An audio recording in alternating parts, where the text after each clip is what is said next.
Why is it doing that? Straight up a problem. Right. Oh, screw TikTok. Sorry, TikTok.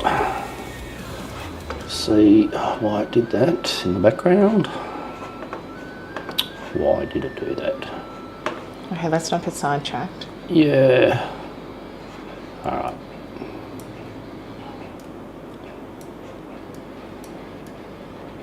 Alright, hopefully that chat's all good.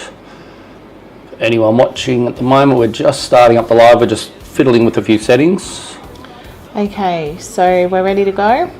Give it 1 sec. Just let me check audio. Hello? Hello?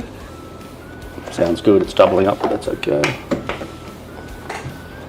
Alright. Alright, so we're on? That'll do. Okay, so we're actually live now? Yep. Alright, so welcome to This is Will and the World, obviously, our channel, but we are doing a series, a live series, called Shadow and Spark. So this series evolved from a concept of us discussing all the time about the spiritual war that's being kind of waged against humanity, and it always has been for a long, long time. So spiritual war is very in-depth, so we thought we'd do it as a series because it's kind of endless. So today's part 1 is going to focus on an introduction to just the spiritual war, and then we're going to be talking about how the powers that be use things like dates to manifest their desires, their darkness, you know, their kind of lording over humanity. I'm just setting a few things up. Just ignore me for a minute. Okay. It just. I thought we were live, sorry. Yeah, we were, but it's just YouTube's not. I've got to sign in. It's just playing up. Okay. I need You know what it's like signals when and you're live, it communication. just does shit like that. So tell me what's happening, please. All right, well, I'm just trying to set up a chat. All right, anyway, I need to see the chat. Yep. All right. So we are live now? We're live. It's just, Oh, okay. I was trying to sign up a chat. Just ignore when I'm trying to do things in the background. All right, It's fine. sorry. So, yeah, the spiritual war is something that is being fought constantly by powers against humanity generally. So there is almost like two forces in the universe. There is dark and there is light. We know that they have to work together at times. We know that we're made up of both of those kind of forces within us. Survival dictates that we do need both elements. We do need to delve into both light and dark. But the biggest thing that's always been happening in the background is a fight for power. So resources, power and domination. And that is the darker side of things. So we see that in the way that, you know, really kind of rich, wealthy families, people that dominate a lot of the resources of the earth, that control what goes on in the earth, you know, things like the media, stuff like that. They take a dark turn because of the corruption of the souls. So the biggest goal is to, when I say steal souls, it sounds very fantasy-like, but really what it is trying to take the entrapment of a human soul, an element of that person, and use it for their own gain. So that is happening, and that has been happening since the dawning of time. So one of the ways that you can obviously win that war is to keep your soul intact. So that's the biggest theme of what the spiritual war is going to be. Are we ready for the first slide, hun? Or are you still doing some stuff? No, it's okay, it's okay. And like anything, they always tell you what they're going to do. So you have to be a willing participant to actually, you know, end up in a bad place. So, you know, this series we're going to try to have sort of solution as well along the way. You know, things that we do and things that we know that may work. Everyone's different, but I think the main thing is to always just be aware and be knowledgeable about the people you're dealing with. It could be your family, it could be a boss, it could be anyone who's trying to, you know, basically drag power from you. And but again, you'll know that if you decide not to involve yourself, it's probably one of the smartest things to do. But you know, don't get over involved with any of it, and take everyone and what they're doing with a grain of salt at the end of the day, because you know, you're better off with your own power and realising that you do have a lot of power. Everyone does, and collectively we have immense power.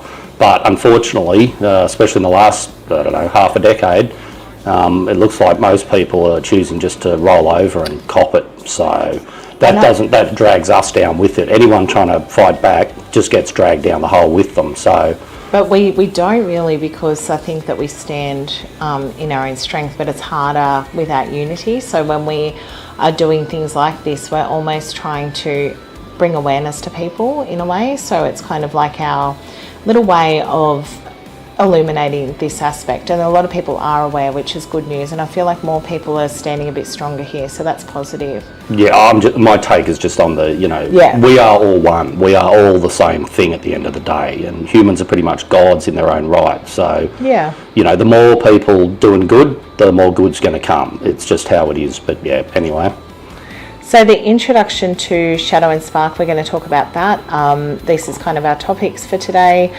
We're going to talk about significant astrology and seasons and how they are used for either good or bad purposes. So those dates and, nature actually has kind of energy, and those seasons and those timings of the astrological events do affect things.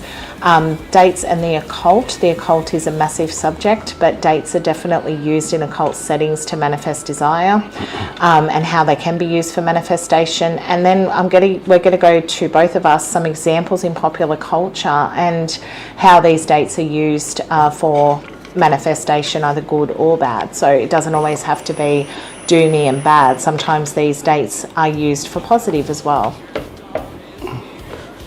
Yeah, so Shadow and Spark, I don't know, I think we only came up with the name yesterday. We kind of, we spent a lot of time in a spa in the afternoon trying to relax and going over days events, and me and Mindy always talk about pretty wacky stuff when we're chilling. And so Shadow and Spark, it doesn't necessarily mean a lot, really. Sorry.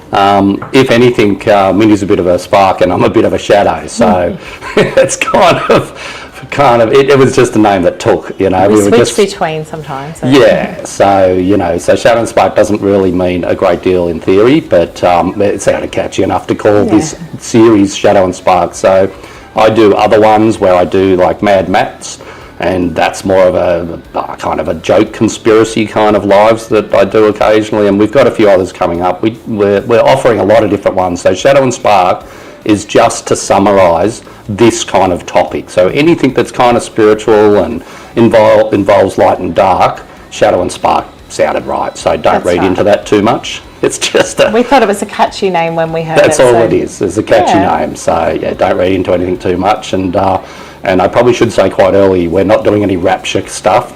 That's not what we do. So just FYI, if that's what you're into, maybe go away. save you some time. In fact, we're not religious people. No, we're not religious people. We're very spiritual people, but religion is a topic that we believe is part of the control aspect, but we'll talk about that in another live, one of the many. We will cover some religious topics in this topic. There's no doubt you can't escape that, but just FYI, we're not religious, and we're not going to be screaming down your throat about anything we believe in too much. We have a lot of ideas and theories, but none of that is definitely a fact. We're not saying we know anything more than anyone else, and we're not here to start a cult or anything. Not quite yet, anyway. Anyway. So why spiritual warfare? I think that's the big question. Spiritual warfare is something that is a soul level fight that's been going on. So there are, our belief, or my belief I'll say, I won't even speak for you, Matt, but I'm pretty sure we're on the same page here, is that we incarnate with a soul. So we have, the only word that we have in the English language is that word, which is basically our essence that we have in our meat sack, basically. So that essence comes down from either lots of experience for lifetimes and incarnations, and ends up here in this timeline. I believe the world is also constantly in different timelines, so there's always things happening simultaneously, different timelines, different energy. It's all about energy. So our internal essence of who we are is the soul, and so there is this fight for domination, and there's always been in our folklore, in our fairy tales, in all of our literature, stories of light and dark, good and evil, that kind of thing. Even in religious aspects, there's the good and the evil. So what it basically means is that, especially in this timeline, we're dealing with a big significant spiritual war again, and it's building up where the darkness is actually getting a lot of power. So we're seeing a resurgence of that. So we get almost golden years where we get a bit more light energy taking over, a bit more harmony, and then we get these darker years, and that's where we're kind of progressing to. So why spiritual warfare? I think the message is that we want to illuminate some of those things from the old, some of the imprints on our own souls that we actually feel that we're connected with, and also just to be able to talk about what humans can do just in their own individual lives to counteract this heavy energy, because it is there, and what we can do to try to not partake and also not give in to what they're trying to do to us as people. As we go along with this, every time I do a live something goes wrong, so my chat is being a bit of a bitch, to put it lightly, but do comment and add your point of view as we go, because again, it's not just our point of view. I enjoy decoding with other people, and a lot of this series is going to be decoding things, so getting other people's opinions as well, and it gives us more to go on. So feel free to throw in anything in the chat, as we go along, and I'll do my best to try to get us back online on the chat so I can read all the different platforms. But just FYI. Oh, it's a bit frustrating, hun. I didn't realise you couldn't see the chat. So Matt's trying to take control of that side of thing. He's got a lot more screens than I do, so he can see more than I can. So anyway, I'm just going to keep rolling with that, honey, until you get that live. You just go. So touching on some of the themes of what we're going to be talking about with Shadow and Spark series is basically all the elements of how far they will go to try to basically get you to hand your soul over. So a soul cannot be taken unwillingly. It needs to be handed over. So you need to make a choice. Life is all about dichotomies and choices. So every day, every moment we are making decisions, we have free will of the soul. But that free will can be tarnished, that can be dominated, that can be controlled by other entities who use things in their power to try to control others. So what can you do to try to keep that strength, keep that ability? You can use some of these kind of elements in nature. You can use some of these astrological events. You can dive into some of those things in knowledge, even in your own spiritual beliefs. It still matters, and protect yourself. So some of the themes we're going to be talking about include, today will be about dates and how they use dates and astrological events to manifest their desires. We'll be talking about some of the examples, some significant events of the past, and how that ties into humanity's control and what they're doing that way. We'll be tying into things like how they use energy to manipulate. We'll be talking about timelines. We'll be talking about all sorts of different things. So things that are really wacky and weird about the spiritual world. We'll be tying into those, some folklore in our history, some of our interesting stories that we have that most people know, and we'll be talking about things like soul imprints. We'll even be touching on really personal topics like family and how that can impact on energy. We'll be talking about psychic warfare. There's so many topics and elements that this series will showcase. Even things like how they obviously, like Matt said before, tell you what they're planning on doing so that you can be prepared. All sorts of topics are coming into this series, so it's going to be really exciting. But today is a real simple introduction around the dates, and we'll also be focusing on how your solutions are going to kind of fight this fight, and what you can do as an individual to really stand strong in the face of this war. And welcome a human being. Welcome. And I agree. Yep, we're all human beings and we are all one. That's exactly this right. is just, we're a pack of meat sacks sitting around talking at the moment, but there's a lot more to it, and we are all one. When people realise that, it'll be a different planet, that's for sure. But yeah, welcome. Thanks for being here. So our next topic is talking about significant astrology and seasons. So a lot of you are more adept at astrology even than I am. I touch on astrology. I have a fair bit of knowledge around it, but it's not necessarily something that I think I'm an expert in by any means.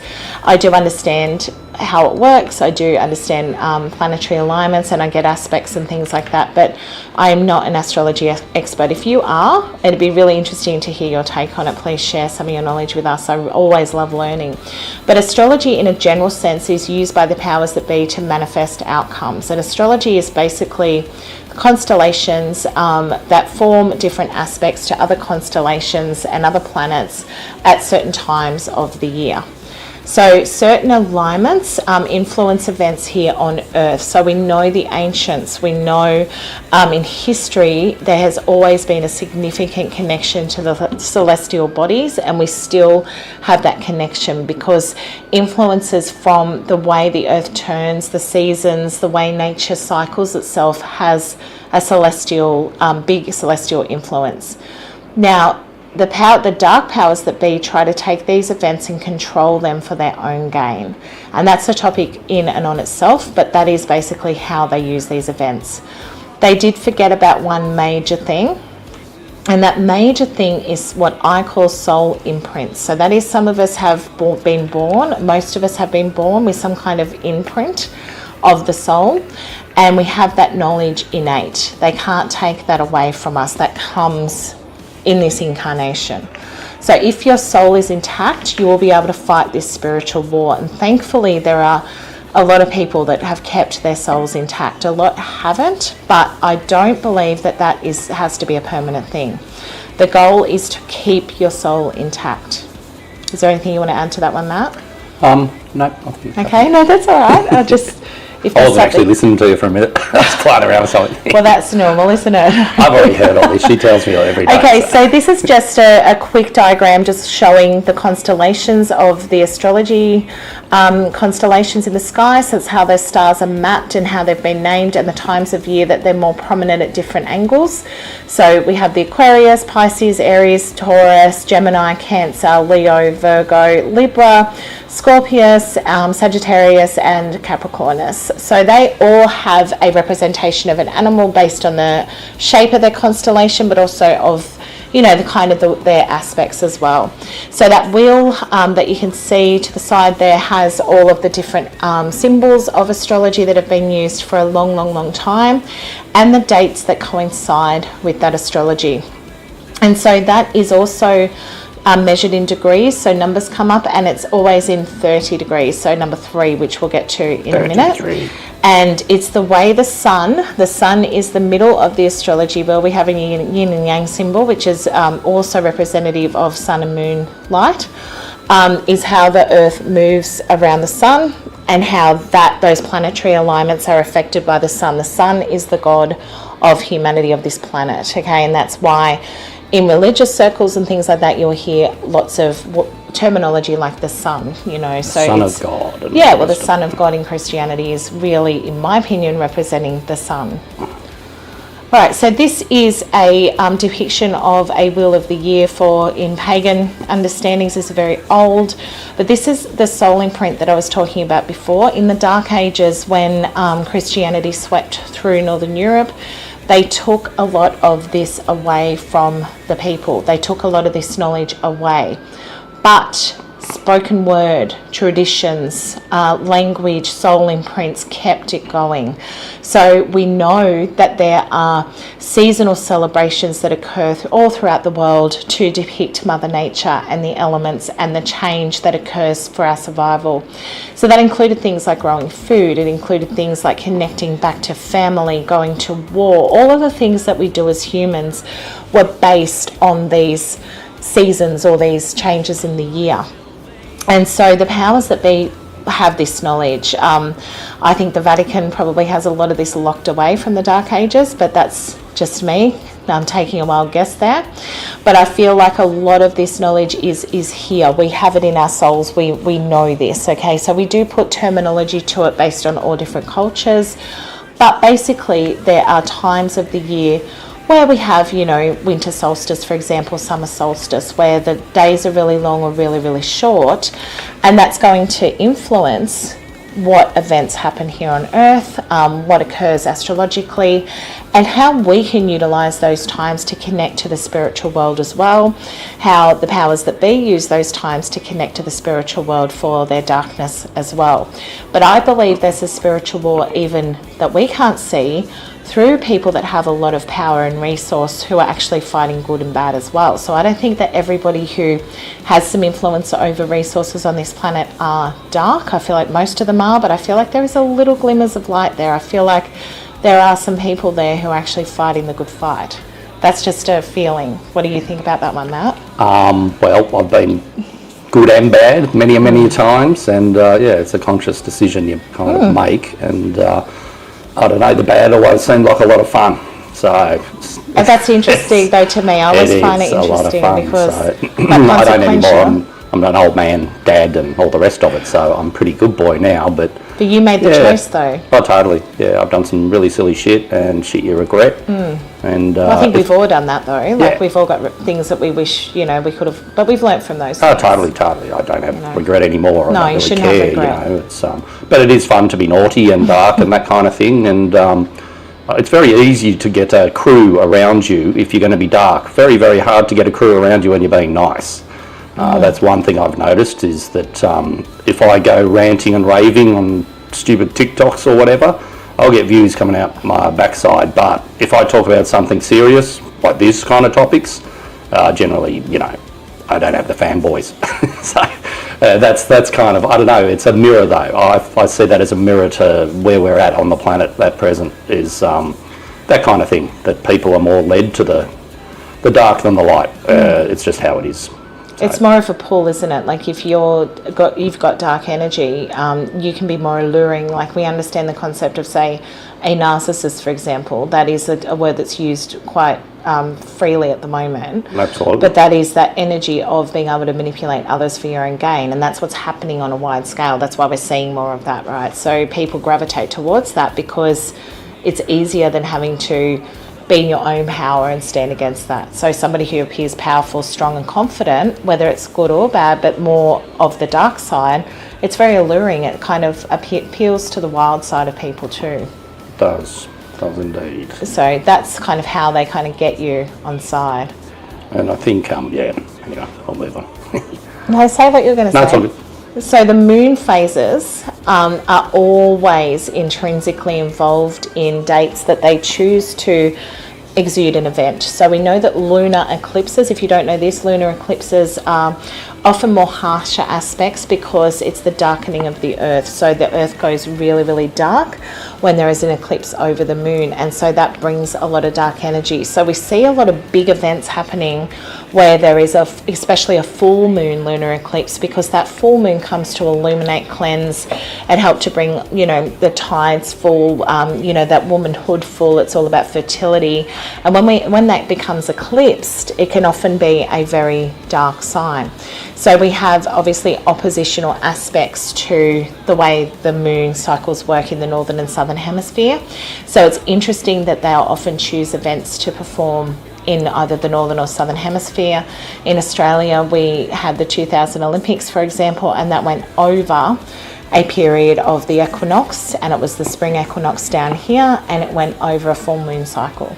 So I just find that really interesting, but it was a southern hemisphere moon cycle in the year 2000. So I just always think that was interesting that they chose the southern hemisphere for bringing in the millennium for the Olympics, and quite deliberately too, because it was oppositional. So some of those ceremonies that we see, like the opening ceremonies of the Olympics. We're doing a series on that one. Yeah, we're going to do a series on some of the individual ones too, because they're fascinating, aren't they? Even things like the Grammys or, like some of those events, they will pick the dates they choose are very, very interesting. And it's usually moon cycles are definitely heavily involved alongside astrological aspects. They're all tied in together. But always looking at the moon phase, which sign the moon's in, what the moon's doing whenever an event is planned. And it's really funny because I'll say to Matt, the moon's in whatever today and this is its cycle or this is what they're doing. And he's like, oh yeah, that makes sense. Well, I do know as a good boy narcissist that the moon affects me heavily. It does though. When there's a full moon in Virgo or whatever, I go mental. It's I think different. more when You it's in feel it. Cancer because it's your rising sign. Yeah, well, and whatever. Cancer's ruled kind of by the moon. Whichever the one water. makes me go crazy. Your so. emotions too with the Okay, moon. howl at the thing. But you also tap in a lot when the moon's full. Yeah, I'm pretty open then. Pretty psychic. You connect a lot. Okay, so these are kind of, I'm not going to go through every single one of these. It'd take us all day to do it. But this is kind of a slide that talks about how they use occult rituals. So occult rituals are synonymous with taking a date that was used for nature festivals, for positive reinforcement, things like that, and changing it into something dark. So if we just look at some of these dates, say Candlemas, that was a period of bringing the light in. So that was around January 20th. That was the dawning of the Aquarian sun.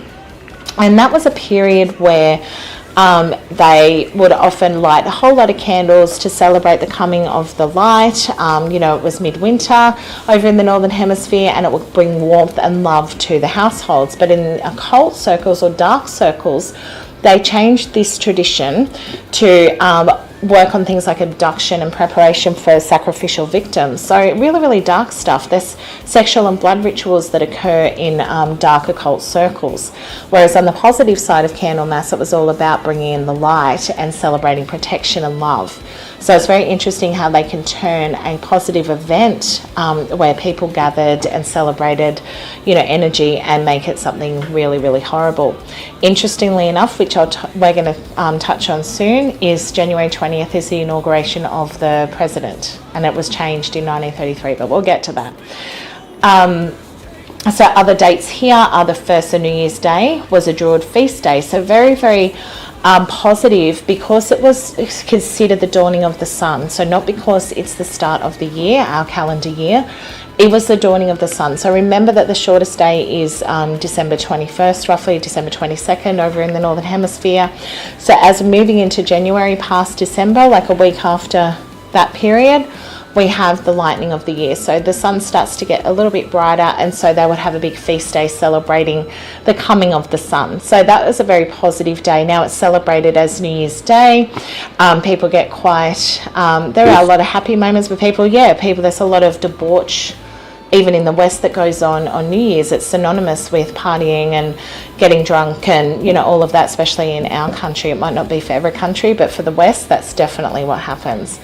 And so the fireworks were always a symbol of the Candlemas, the light coming in. So they've taken that now so that they can have everybody watching these events, and then they can start planning what is to come for the rest of the year in an occult sense. So they need your focus, they need collective consciousness to enact some of these events. So if everybody's locked in watching this, especially with programming, television, they can actually grab all of that energy and use that because everybody's locked into that event, everybody's participating in some way. So it gives them more power, if you will. All right, so there's some of the dates there. It's pretty awful stuff horrific. if you read that. It's pretty horrific to read, really. Okay, but this is not what these events are typically used for in normal, in positive occult circles. The occult is benign. The occult is just a term for magic, for ritual. It can be used for dark or light. So don't ever think the occult is always evil. Dark occult circles are what we're focusing on here. I don't know when all the dates would have changed over to and who did that. It'd be interesting to kind of research when all this changed. Like how many thousand years ago? Did it happen to be 2,000 years ago? Just by chance? I would say Dark Ages probably, because this was when Christianity took over, and so they needed those dates from, pagan cultures, from really spiritual Druid cultures to change them. But they just couldn't delete them. Obviously, they don't want to delete it. They just got to change it. Yeah, I know. But that's why they can't delete it and just make a new date some other day because it won't have any power. That's right. And so you'll see here, like say March 20th is the equinox, the spring equinox up in the Northern Hemisphere. It's the autumnal equinox down here in the south. But that is celebrated now with orgies and sexual rituals up in the north. And so to me, that used to be Ostara, which was the coming of the spring. And so Ostara was the, the rabbit and the eggs and the coming of life and all of that, which turned to the Christian Easter. And that was around the time of the spring equinox going into April as well, so that coming of spring. And so interestingly enough, the time from March 20 to April 21, they now use it for sacrificial victims and things like that. So it's pretty sad that they use these really positive times of nature and spring and fertility to perform some of these rituals. So May 1st to May 7th is called Beltane. So that changes every year depending on the moon cycle. So the first full moon in May is traditionally where Beltane would have been celebrated. So Beltane is May Day, so the Druid Fire Festivals, which isn't necessarily a bad thing. Beltane is high spring, so that is just before the high summer starts, before the summer solstice starts over in the Northern Hemisphere. And it is a day of celebrating the crowning of the May Queen. So that is where the May Queen representing nature, she is at her highest self. Her energy is very, very strong, Mother Nature. So she's crowned and everybody celebrates the coming of the harvest and the fruition that summer will bring to everybody. So that is usually a positive day, as we can see here.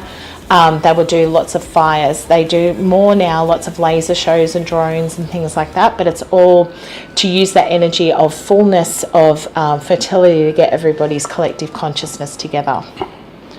So just one more slide on this because it is a bit dark and we don't want to give it much energy. We don't want to give it much energy, but you can see here how much they do through the summer. And summer in the north is a period where it is full, it is rich, the sun is its highest, so they need to counteract the positive energy of the sun.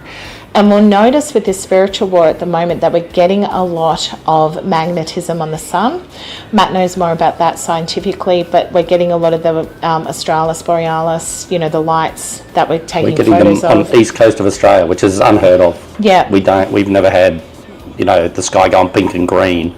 And all over, if you look at the satellite images of the world when it's happening, the sun is letting off a lot of magnetism at the moment. So it is revolting against this. The sun will always counteract what's happening. It always responds to human energy. So I think at the moment with, you know, a lot of this darkness coming and evolving itself in the world, we're seeing the sun's reaction. So even though those lights look really pretty, it is the sun telling us, look, I'm deflecting this energy. I'm not allowing you to, you know, stop what I can do, stop my power, stop my influence on human beings. All right, so that's just some more dates. I won't stay here. All right, now I'll let Matt talk about this slide because he finds numerology very interesting. Have a talk about that one, Matt. Well, yeah, I'm not really into numerology myself, and I don't really do it as such. I do read a bit about it.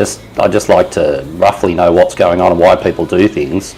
And a few people I kind of not so much follow, but you know, read their gear. Their numerology is crazy, and they seem crazy when they do what they do, but it sort of does make sense a lot of the time. And, you know, numbers are just like, I don't know, it's about the only thing that seems to make sense in the universe. We seem to be able to manipulate them, or they're just right, or whatever. But it seems to be able to sum up a lot of things, sometimes a lot better than just language and, you know, that kind of thing. So world leaders are constantly, you know, against it, basically. It's almost as though you're pulling your pants down on camera if you start talking about numerology, to the fact of Musk banned it on X or Twitter or whatever you want to call it. Again, I'm not a big fan of that place, but when you've got someone as powerful as Musk running around banning stuff, there's a reason he's doing that. And keeping the masses stupid is, you know, primary goal number one of people who have a lot of money, because we are just the slaves, we're just the fodder, so we're like ants under their feet. So to ban that just sets off alarm bells to me. And then you've got the other side of the story where you've got Prince Charles. He has his own like herbalists and numerologists and, you know, all these kind of people hang around him. He's very much into the older kind of stuff, the older kind of druid or pagan or whatever you want to call it. He seems to be, you know, 100% behind it, to the fact that there's so many quotes from him.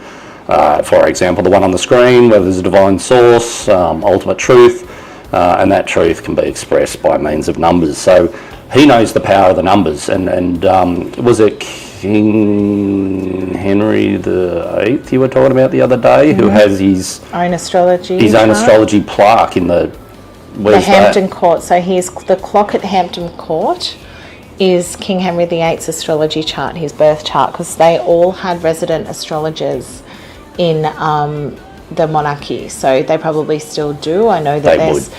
talk about them having resident astrologers. And so we tied into the other day, which is a whole nother topic for this, I think, about how William has a similar aspects in terms of his conjunctions and his sun sign as King Henry VIII did, and he was a young king as well, and we're in modern times. So when we say young king now, we don't mean 18, we mean, in their 40s. So he's definitely going to see a rulership younger than most other kings in this day and age. And so it's very interesting to see that play out in astrology, but also how much energy they put into astrology.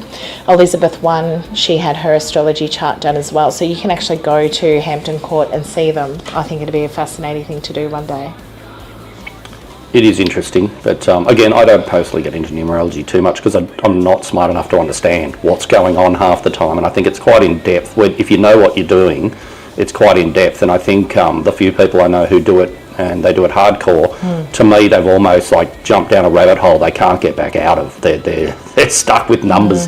It's like the Matrix thing in the background here. They literally seem to live like that, being able to pull numbers out of a hat and making sense of it all. But again, I'm no expert of any of it. And the numbers around your birth date really do kind of add up to a number, and so that gives you like a life path direction to follow. So Matt's is number 8, mine is number 9, and then we have like 9 years between us. We have 9s in our chart. Like there's lots of significant numbers around this, right? So it's all very interesting how numerology works just in your everyday life and your life path, isn't it? Absolutely.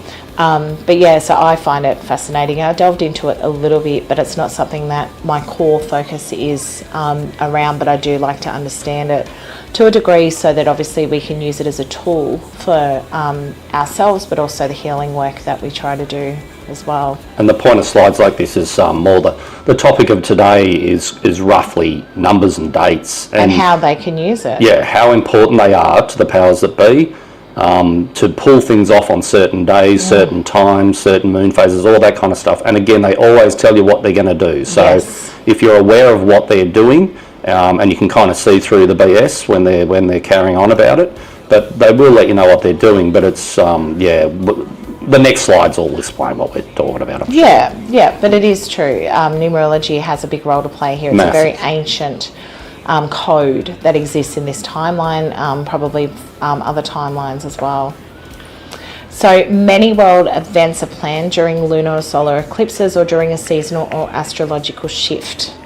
So 2 big examples that we're going to focus on for today, just to keep it nice and simple without going into every single event, is the coronation of Charles III in May 2023 and the USA presidential elections. So we're going to talk about the inauguration particularly of the president rather than the elections themselves.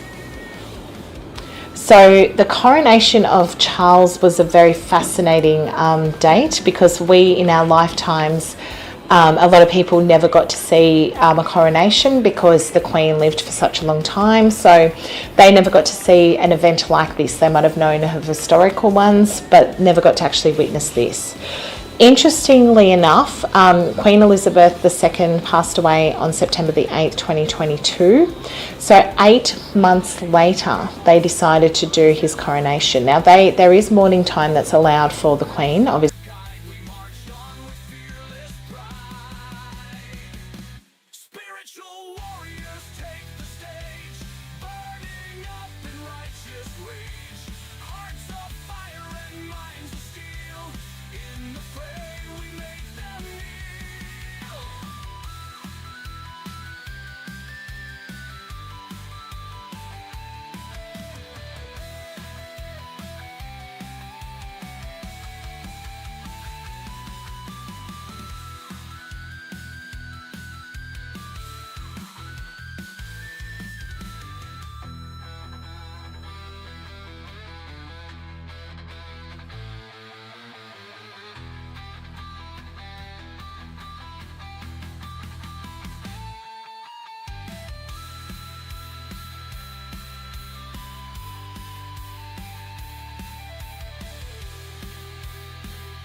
becoming king.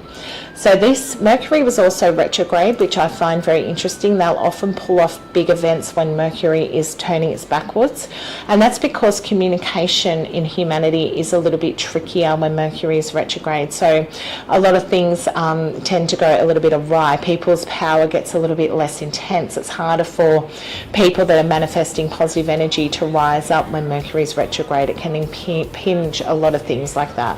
So it was interesting that we had all of these astrological events and this old pagan ceremony occurring during his coronation. Sorry, human being, yes, is the sound back? Sorry, I accidentally deleted my camera when I was trying to do something, so we probably lost sound for 30 seconds there. I had to quickly get back in. Was that the whole presentation of what I was saying? Thank you. I won't say much.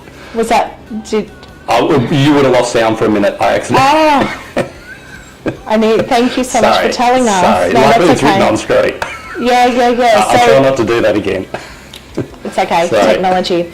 And I was literally talking about how Mercury retrograde is a time when technology, when communications and things like that can go awry, and it just did. It stops the voice speaking out against these things. So partly a part of this too was to do this event during a time when Mercury is retrograde, so the power of people that are really aware of what's going on would have struggled to communicate. Is your camera going, or are you... It's all good. All right. So it has long been heralded, just in case you missed my audio before, that the lunar eclipse, especially in Scorpio, where his sun sign is actually Scorpio, it connects back to him individually. So being the next monarch, they obviously wanted to enforce the bloodlines. They wanted to enforce his crowning. And this date was very significant 8 months later, because they needed to make sure that all of the energy has been manifested towards the royals' goals. So they act as though they're a passive kind of entity in the background, but that is not true.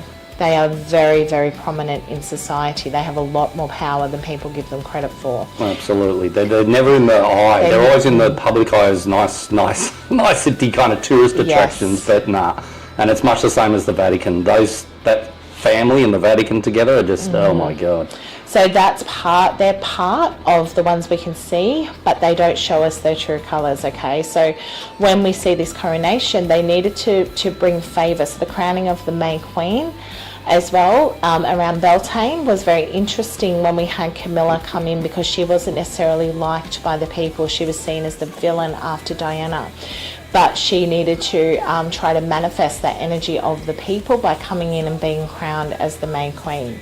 So that's quite scary, because we have basically an evil queen lording over the place. She's very domineering to Charles, and in fact, the energy, psychic energy that I feel around Camilla is that she's controlling the ship, right? He's literally just a shadow of his former self, and he just follows orders basically, and she's the one directing everything. And so her energy, if you look at both of their birth charts, is much more prominent in terms of how she exerts power. So that's another thing for another day, breaking down some of these astrology charts. But right now, I think just focusing on how that was so significant as an event that it's almost laughable. It was ridiculous. And 8 months to do something seems, when you got a body lying around somewhere in a coffin, then you did nothing for 8 months. If I did that, I'd probably go to jail. Yeah, so you wait to be coronated, so you're not actually the king for that period. You haven't been properly coronated. So it was so deliberate to wait till that time to actually put the crown on the head, to do the rituals. They were very pagan in nature.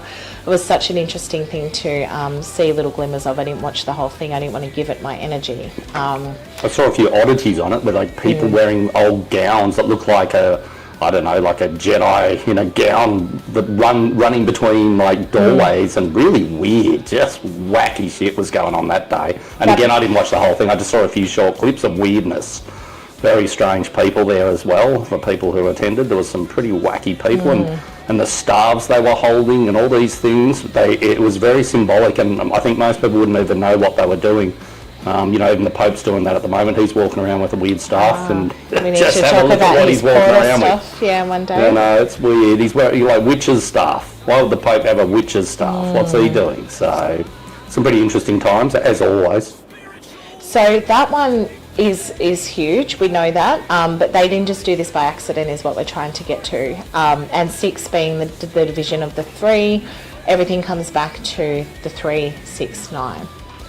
Okay, so the presidential inauguration is very interesting. You're going to have to follow me along here because it goes back to long constellations in terms of astrology. So it hasn't always been that the president becomes inaugurated on January 20th. There was a amendment to the United States Constitution in 1933 of all years. Hitler had become Chancellor a few days earlier. That year a lot happened in humanity, that 33, because the 33 was almost a period where they could start cementing a lot of their darker plans. So they decided that the president term would now begin on January 20th at noon. Prior to this, it was on the 4th of March. So let's talk about why they wanted to change the presidential inauguration. So if we go back to ages of how astrology works, we have whole ages of time. So outer planets and the way that they conjunct to each other can take thousands of years. So through the period of Jesus' birth all the way through to, up to recently 2021, we had the age of Pisces. So I think, the fish symbol with Jesus is often synonymous with the Pisces age. So we were on the dawning of the age of Aquarius. Everyone knows the song. If you're old enough to remember the song or know of your parents playing it, it was a very popular song because it is true, the dawning of the age of Aquarius. The dawning of the actual age of Aquarius started at the vernal equinox, March 21 in 2001. Okay, and you look at March is the third year, and 21 is 1 + 2 = 3. So, and 2021 it was, not 2001. I missed that slide. So again, 2 1s, 3. So that's a very 3 date, isn't it? March 21 and then 2021. So 333. So it literally started because it is basically the way the equinoxes work together. So talking about how ages work is a big, long slide that I don't want to bore you with, but basically they're periods of thousands of years of a particular sign, and moving into a different age is basically a transition from one timeline to another where there is a big theme. Basically Pisces was all about the emotional body, the water, trying to adapt to resources, trying to accumulate more resources. So it's all about the fish. So the symbol of the fish was abundance and gathering fish. We know that the fish net and all of that is symbolic of the age of Pisces, and we know that during that double millennium we ended up with a lot of resource gathering, a lot of fight for resources in humanity. The age of Aquarius is all about digital, so it's all about bigger events. So widespread Aquarians are very free thinking individuals, and so as a sign it's about those far-reaching things that we can connect with, things like space, satellites, AI, all of that is very Aquarian in nature. So very interesting that they knew that a few years later, and when we're talking ages, 1933 isn't that far away, it is the dawning of the age of Aquarius, they decided to mark that change. So in the past, March 4th was the date they inaugurated the president, and that was, the sun was in Pisces. So it's very, very interesting, right? So Aquarius is when the date of January 20th turns from Capricorn to Aquarius. So it moves, it shifts into that next sign. So I think that is very interesting, that the sun shifts into Aquarius just as this is happening, and we have the age of Aquarius happening now. So that's why they've chosen January 20th to inaugurate the president. Coincidingly, they're also doing the WEF Davos conference on the same day, January 20th to January 27th, I think it takes place. So Aquarius is all about that. The sun moving into that is all about that shift to digital. So they really want to influence that digital space.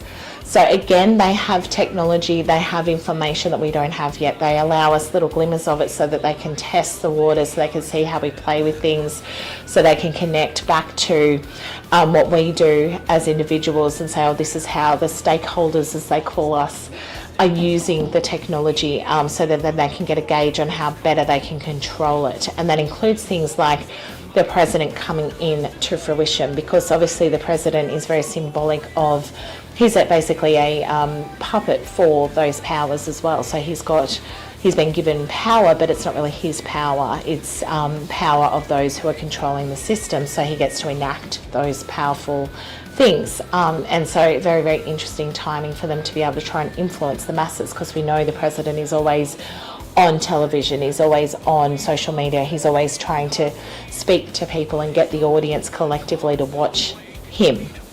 And so we know that this year it's going to be very interesting because there is a lot of collective consciousness on this president, and that's why he's been chosen, in my opinion, because everybody is, whether good or bad, is focused on him. And so he's going to get a lot of shit done that I don't think is necessarily going to be good. And I feel like that's a big part of this spiritual war. And I'm sorry for those people that really love Trump, but I just don't think any of them are playing the good fight. Okay, They're all the same actors. Yeah, that's my opinion. They're all in the same club. I think, yeah, they're all definitely fighting this darker war. They're definitely trying to, they're going out to battle for those powers that be, because at the end of the day, soul corruption is really easy when it comes to money and wealth. So money and wealth, if people are focused on that solely, they start to lose their souls very quickly, because they've forgotten about connection, they've forgotten about family, they've forgotten about the deeper meaning of existence. And resource gathering is a big part of corruption of souls. It's been deliberately done, the destruction of family and community. Yep. Then look at us now, everyone's by themselves.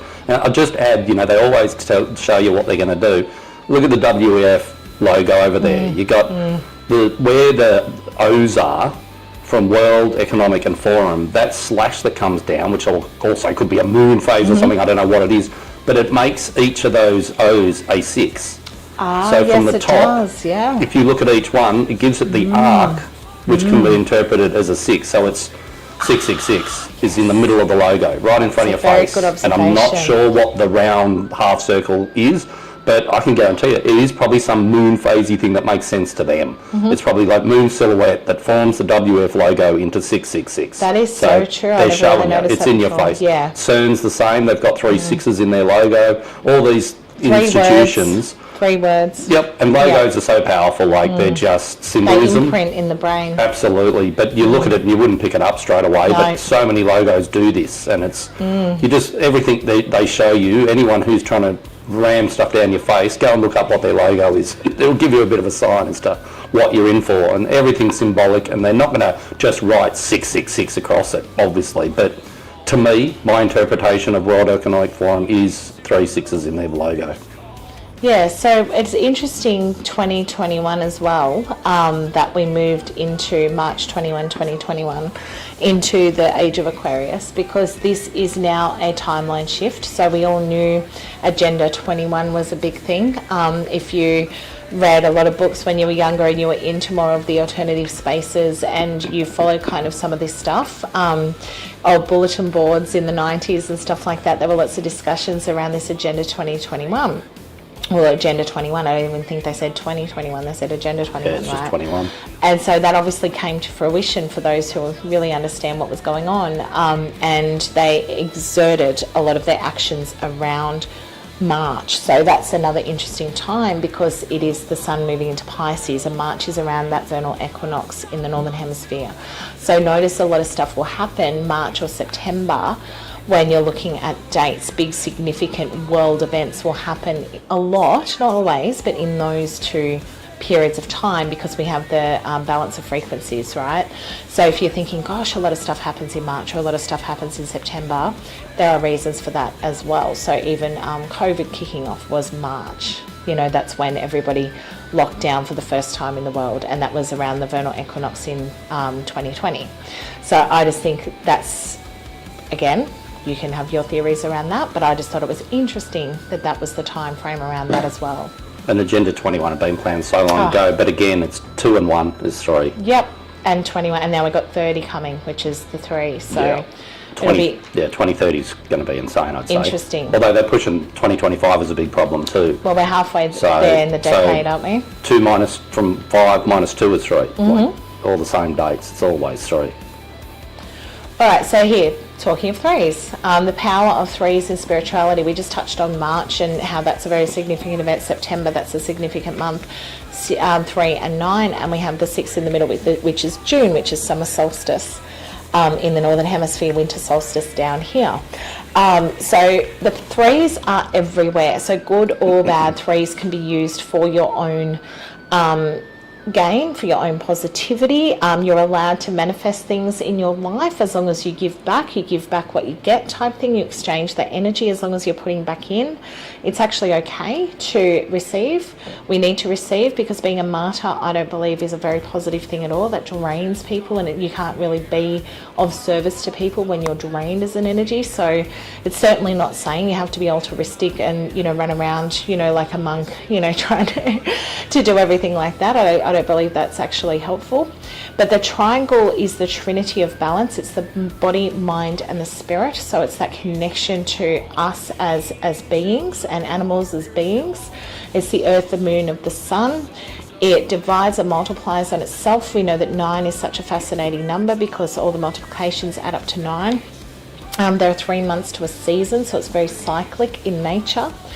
And I'll just touch on this, I'm not going to go into the Christian stuff, but it is no coincidence that some iconic figures are 33, like Jesus. Okay, there's reasons why he was that age. It's not just a coincidence, in my opinion. But the threes definitely have a lot of symbology. So I've just put up the pyramid with the eye there, because the all-seeing eye is actually a symbol that is used for positive energy about what we can see, the third eye in chakra sense, and the connection to our psychic abilities and what's beyond the veil. But in dark occult circles, they use the eye so that they're watching you, so that they see everything that you're doing. And you'll notice they do a lot of the Trinity symbols. I'm not one of those people that break down everyone whenever they make a hand gesture. I'm a big hand gesture person myself, so I don't think that half the time they're deliberately doing it. Sometimes people are just talking with their hands, but sometimes it's really obvious. Like if you see them at the Grammys, they'll be sitting there just like that on the camera, and you think that's really obvious. But when they're just like talking and throwing their hands around, no, I don't think there's too much to that. Okay, so I'm not that full on with it all. But the eye and the triangle in the eye is the ability to see beyond the dimensions. Okay, so we have that ability as humans. We can tap into that. We all have different ways that we can do that. But opening your third eye allows you to see and allows you to connect. And that doesn't mean that you're seeing apparitions or that you're hearing voices or anything like that. It means simply that you're opening yourself up to the knowledge, to the energy, so that you can be aware, so that you can utilize that for positive. But the powers that be, unfortunately, do this for power and gain. So where else do you see the eye? I know that it's on the American dollar bill. And I think that's very funny too, because it's in the triangle, so it's all about the Trinity again. So everything comes back to 3 is basically what my message is. I did ramble a little bit about the eye, sorry. But it is very much about the coming back to the Trinity and how everything goes back to 3. And if you break everything down in nature, the triangle, the 3, always makes sense. So they will use number 3 to harness that energy. We know that it's been painted to humans as a bad thing, things like control mechanisms like Christianity, where they'll say 666 is the devil's number, for example. No, it's not. It's a very powerful number because they use that number for manifestation, basically. So it's arbitrary, it's a number, but we can use it for good or you can use it for evil. There's always decisions being made as to how you utilize the 3. Do you want to touch anything on that, Matt, before I move to the next one? We'll be rambled enough on that. I did ramble a bit, sorry guys. All right, now this is your one, Dol. One of my favourite dudes, Nikola Tesla. So he had a manifestation technique which was 369, and he apparently followed this to the T. If you don't know who Nikola Tesla is, just Google that. It's too much to go into, but everything in the modern world that we have, he basically invented it, and everyone just stole everything off him. He died a pauper in the gutter, basically, and the government stole all his shit. Soul intact, though. Yeah, so he used the 369 as a hidden method. He reckoned it was like a mysterious one that he'd come across. He was a numbers guy as well. He was a freak, basically. So his goal was that every day he wrote down his goal 3 times in the morning, and then at say lunchtime or afternoon he did the same goals or different goals for the day if he'd completed them 6 times, and then he wrote down the goal 9 times by night time, and because he was such a numbers guy. And then people who are doing this kind of manifestation, it just so happens that he reckoned this was a secret one, and then if you just go and look at the patents he did, he was tapping info from somewhere. So he tapped this, and then he tapped into everything, and no one can still explain how he can do that, or how he had so much knowledge on things that he had no idea about. He did mention that he had tapped into demons too, so he reckoned he spoke to, let's call them saints or something to make it sound better. But yeah, he's one wacky dude, and a big numbers guy and a big dates guy. That was his thing. And manifestation, I agree with it. Like, I wouldn't have the time or the patience to sit around writing something down so many times a day.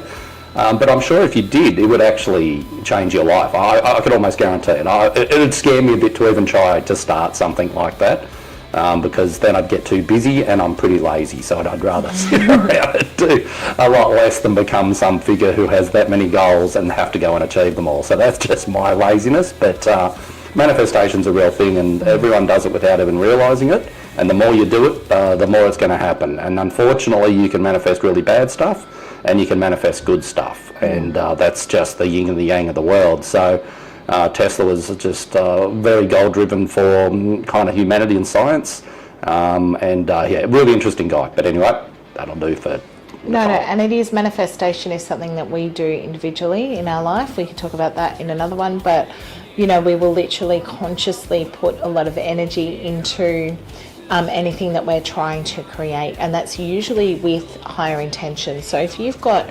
lower intention, you can still manifest, unfortunately, but if you've got really high intentions on what you want to create or where you want to go, you're allowed to have those balances, as long as you can feel that gratitude, that real connection to how much love there is and how lucky you've been to be able to experience this incarnation, to be able to be here and to be in this energy.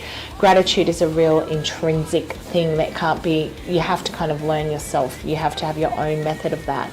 But just being thankful is such a simple thing that connects you to higher vibration, and it's one of those things that I believe ritualistically connecting to numbers definitely helps, but having gratitude definitely makes it even easier and better to connect to your higher self, so that you can bring in some of those positive things, some of those desires as well, that will enable you to do better for your goals, because it's all about what you can do for your goals on the planet as well, and how you can help and give back a little bit, because it's not just about taking, it's about the exchange of energy going on all the time.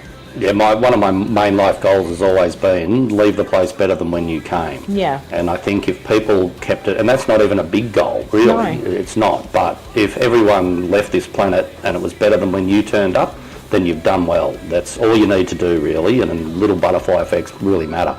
You don't have to be a world leader or anything like that. Everyone has their own little way to participate and to add to this experience that everyone's got, whether it's a simulation or whatever you think this thing is that we're all doing. It's it's important. Gratitude's really important, and but awareness is really important. How much you affect other things. A simple interaction at the shopping centre could change someone's life. It's just that butterfly effect thing that happens, and to be aware of it as much as you can. Manifestation. Yeah, and so it's funny when I saw this slide come up, because Matt and I were both kind of preparing for this event today, and we were both doing different slides ourselves just to talk about certain topics and things like that. And Matt had made this one, and I'd made one about the introduction, talking about the goal is to for the soul. And so we were both doing this individually without realising that we were making slides like this, talking about what the spiritual war was. We know intrinsically what it is, basically, but it's interesting that we both went, the soul is the battleground, and that is the truth. That's what it is. So there are two kinds of people in the world, and those who know we're in a spiritual battle, and they're the ones who are obviously fighting the fight. And then there's those who don't know, and unfortunately that is the majority of people. So unfortunately their souls are very vulnerable. So we also have a big role to play in trying our best to work to try to help those souls, because they're almost like innocents, because they're not aware of what's at stake here. And so when you do something to try to support those people who don't realise they're not in the spiritual battle, you're actually doing a lot of good, because then that awareness may come in time for them, and that's the hope, is that they can start to protect their own souls a bit. And I think even just doing, I'm very fortunate to work in natural medicine, so I get to do a lot of healing work, and I see a lot of the spiritual emptiness and the void in people that's impacting on them physically, and I really, really do try to work within that space to try to heal that as much as I can, but it is up to the individual to really keep that intact. But if they don't know, knowledge is power. It feels almost like the game's a bit unfair, doesn't it? Because they're very sneaky in how they approach this soul battle. You know, they tell you what they're doing, but they don't tell you directly. They tell you with a mask on, basically, that they're doing these things. So this individual personal battle is really, really, really important. Everything, if just being aware is a huge thing, because you're actually, you know what's going on, and you've got a lot of power with that knowledge. And so that means that there are people winning there, and many are choosing not to progress. There is deliberate choosing not to progress. People feeling they want to pursue money, they don't want to think about love and light energy, they just want to be here, get heaps of shit and then die. Well, that's very empty, and they will feel that emptiness, but that is unfortunately a big part of humanity at the moment. But keeping a soul intact, working on you as an individual, can make a huge impact on those around you. I'm always quite wary of people's price too, after watching the last few years of what went down, and watching how easily people are brought and silenced. And by doing so, you're complicit. You just are. And one day there will be kind of, you know, a levelling of people who run around and their price could only be a couple of $100 or a ticket to some concert, and they're prepared to throw everyone under the bus and destroy lives and do all that kind of thing, when I've always, and Mindy's the same, intrinsically we don't have a price. There is no amount of money or cars or whatever you could give me to do something that I don't want to do. And I outright refuse. I'm not interested. And money is pretty much the root of all evil. If we, with our businesses, we run 20 businesses, if we stuck with a few of them, we'd be absolute, you know, we'd be rich as. We've had cryptocurrencies that we owned and controlled and ran in, you know, 2013. Things like that could have turned out ridiculous. Like, our worth was 12 million US when we were doing that. And just through the grapevine, maybe I actually wrecked the whole industry.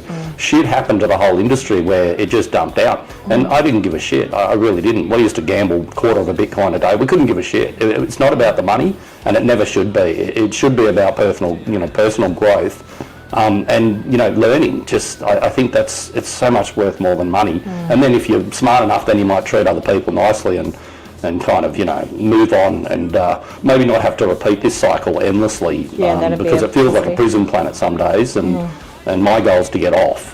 You know, there's got to be better than this, even though this is a pretty good ride if you treat it right. There is so much misery and depression, though, and everything else in it that, again, I think a lot of that comes back to money, chasing money, keeping up with the Joneses, and all these things, And people leave everything too late. Like, the amount of women I see having kids at 40 is ridiculous. That's my personal view, and I'll keep that, and I don't care if you like it or not. But to me, that's insanity. We just had a friend do it, yesterday? You know, so that's just silly. I just, you know, and when people are bringing children into this planet who really shouldn't be, it wouldn't surprise me whether those children aren't going to advance very far in this planet, and they're not going to learn much, because I think everything you do, you know, life's a mystery, and there's a lot of, you know, magic in it. But over planning and worrying about money will make people have kids later, and then there's going to be social problems for all that too. So we're already starting to see it. So I think nature doesn't want us to do that, and when you fight it just because you've got a lot of bucks in your pocket, you know, it won't end well. Just is what it is. But anyway. And I think it's about the selling the lie. So, you know, the whole, we're Australian obviously, and so we grew up with this whole thing of the Great Australian Dream, and it was cemented into our generation that the Great Australian Dream, you know, you've got to have your quarter acre and your nice little house with the white picket fence. That was the Great Australian Dream. To live in a home, basically have shelter, was considered like this far-reaching thing that was really hard to attain. And so people now slog themselves just to get into debt so that they can have these homes that just keep getting bigger and bigger, and these nice brand new cars and all of this stuff, but their debt is so high and their miserableness is really high too, that they're not actually living in the moment, they're not living in the present, they're just accumulating. Well, and what does it get you at the end of the day? Yeah, it gets you nothing. You don't have time to think because you just got to earn more dollars, get a second job to buy, pay for the house you don't, Yeah, you couldn't keeps you afford, down, lower the car that vibration. you use to show off to your friends who don't give a shit anyway. Like, I don't care what anyone else owns, so no one else would either. Like, So it keeps you in low vibration, and that's a big part of the goal as well, is to keep low vibration and humanity suppressed with these things that people think they are trying to strive for. yeah, consumerism. So consumerism and goals to me are not necessarily that. Like, you're allowed to have things in your life. I'm not saying that. I'm not, as I said, running off to the Himalayas to become a monk anytime soon. But I still believe that when you give too much credence to that energy, when you believe that that's what you're here for, then unfortunately that is a very low arcane, that's very earthly bound. So that means that you're stuck in that vibration. You can ascend that, you can change that. It's never too late. And that's the beautiful thing about that, is we're constantly in a battle within ourselves almost to try to keep that middle ground. And so if we can keep that going, then I think we're doing a real positive thing. I agree, human being, that is the plan. The plan is greed and separation. The result is the snake eating itself, and it's working. It's, it's such a simple plan people need to follow to create all this chaos and, again, just throw money at them and print free money and, all the rest of it. Next slide, Mum.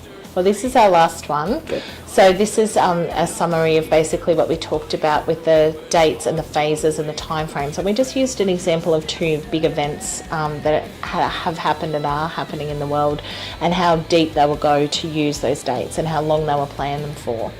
But the goal is to, when I say steal souls, they can't steal them without you willingly giving your soul. That's why but it's almost tricking you. So they tell you in all their religious documents, they tell you in everything that they're doing what the goal is. So if you look at any of the main religions of the world, there is always a dark force that's trying to take souls off people, right? And then the good one comes in and saves them and forgives them and helps them so that they don't give their souls over. But who really is the dark force there? Because if you're following that mantra and you're giving all of your collective consciousness to an entity like that, then surely you're giving over your power, your soul, because you're believing, you've got faith in something that's not necessarily good either, because you lose your own ability to connect to something higher than yourself. So not stealing, but trying to trick you to give your soul over. Well, even yesterday we were talking about Lucifer and how Lucifer actually means light. Yep. And so he's the guy who's supposed to be running around doing all this naughty stuff. But he's basically a fallen angel, but he's still light. So, Yes. I don't think anyone We've is been pure tricked. evil. There's no thing that could do that. There has to be both within the Yeah. same. So, I think it's interesting that they made the light the evil one. yeah, it is. But the lights, isn't that the good stuff? Yes. Isn't the darkness bad? It's all a bit wacky, Trick. but again, it's in your face. Like And they're then they'll saying say that Lucifer tricks you, yeah, but who's really tricking you? yeah, totally. You're just doing it yourself. It's all your fault. you Yeah, know. so it's all very interesting if people do get caught up in that though, because it's fear. And Yeah. fear feeds that darkness. We need fear for survival, don't get me wrong. Like, I'm not, at my age now, I'm not jumping off a, mountain or cliff or bungee jumping or anything. Like, that's fear to me that makes sense, because it's like, okay, body doesn't want to do that. But fear is in, collective fear over things that aren't actually happening is how they get people to give over your souls. And so they do that over time, and they're very patient with it too, don't you worry. I think most of things that done it isn't politicians. They're not the problem. They're just actors. It's families that you don't even know who basically They're will implicit do though, they are centuries implicit. of this They're stuff. complicit. They They're complicit, yeah, but they got a price. So they're the people with a price, and Yeah. their price is pretty low, really, $1 million a year or well, something. they've That's- usually already given their souls over. Oh, totally. That's why They're they're- trained. They're trained for that. But yeah, there's definitely families at play who have time. They've got eons with their genealogy to, Dynasties. to do what they need to do. That's how it works. And yeah, they're not people you're going to meet on the street or anything like that. And I don't even think it's the Bilderbergs and all those people. They're in your face. They're just more actors to blame for problems or whatever. But yeah, I think everyone just keep an eye on your fries, and you should be able to get through this, this planet and leave it better than when you came. So you can use times, phases, dates, astrological events, seasons. Your connection to those doesn't have to be full of knowledge. You don't have to be a full-time astrological genius to utilize these things. You can say when a new moon comes, you can state what your intentions are, for example, very simple things like that. When there's a full moon, you can, bathe in the light of the moon and thank gravity, thank connection, thank the tides, thank the earth for that light that's illuminating the sky, admire its beauty. You can use things like astrology dates. So you can use things like when time is retrograde, when we have Mercury retrograde, for example, it might influence people more than others depending on their aspects in their chart. But you can pull back your energy a little bit during those periods. There's so many things you can do without having to become, as I said, an expert in any of these fields. Just having a little bit of knowledge and just looking at nature and feeling your intuition with it too. Feeling your connections too. If things feel off that week, maybe just look up what's the planetary aspects this week. Oh, that makes sense. Okay, we've got a few harsh aspects going on. I feel a little bit drained, or I feel that things, people are a little bit hectic this week, and so it might start to make sense to you why that's happening, and then you can claim your power back. So you can use things like eating healthy food. You can use things like drinking enough water, stating your intentions on the right times of the year. Looking at things like the main events of the seasons, like your summer solstice, your winter solstice, and your 2 equinoxes are the 4 real main ones you need to be in touch with. If you can be present during those events and just collect, you only need to do a mental kind of picture of this. You don't need to do any rituals or anything, but you can actually say how you want to go into the next season, how you want to use this light or challenge this darkness, or what you want to do. So say winter solstice is a time where you would gather your family and you would light your fire and you would, bring that warmth of your hearth together, and you would thank the universe, thank the energy of Mother Nature for your family, because it's just such a wonderful thing to have, or your friends, or those people that you consider close to you that love in your life. Summer solstice, you can celebrate the harvest. You can be very thankful for the bounty, for the warmth, for, the ability to connect back to nature. So there's so many things you can do, and that brings power back to yourself. So reclaim that power, go in and start to do that, even little bits, writing down your intentions, just being grateful. Practicing gratitude is one of the biggest beginning steps that I say to everybody. Even if you've got to write it down and practice it, it's something that if you think of, and I always say 3 things similar to what Tesla did, 3 things that you're grateful for every day, just think them in your mind. You don't have to write them down. It really will help you have that positive energy and feel more in touch with who you are as a person and why you're here. And the next one is question everything too around you, because if you just accept the status quo, if you just go, that's how it is, I accept that, then that's when things become dangerous and vulnerable for you. Yes, I think we'll wrap it up, and we'll continue this as a series. It's going to expand out into different things and different, fields, and along with some others. So our plan this year is to get onto a lot of lives, make a lot of content. We're reforming our lives. We're changing our business plans and all sorts of stuff, because we have a bit of a mission to fulfill. So you'll see all sorts of different things. We're never going to stick to one thing. It's kind of sucks for the the algorithms. They never understand who we are or what we're doing, because we have lots of different interests. And I'd like to thank a human being for your interactions. Yeah, thank you.